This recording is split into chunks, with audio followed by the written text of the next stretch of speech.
I, Alan Peter Shram Cayetano,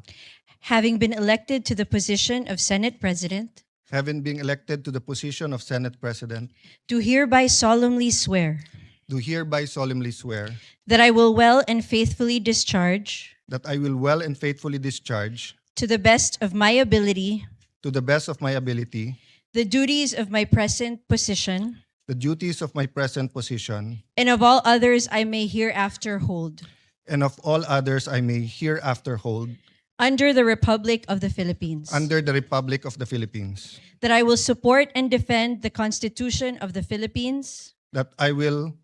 uphold and support, that I will support and defend the Constitution of the Philippines, that I will obey the laws, legal orders, and decrees that I will obey the laws, legal orders, and decrees promulgated by the duly constituted authorities, promulgated by the duly constituted authorities, and maintain true faith and allegiance and maintain true faith and allegiance to the Republic of the to Philippines. the Republic of the Philippines, And that I impose this obligation and that I impose this obligation upon myself voluntarily, upon myself voluntarily, without mental reservation or purpose of evasion. without mental reservation or purpose of evasion. So help me God. So help me God.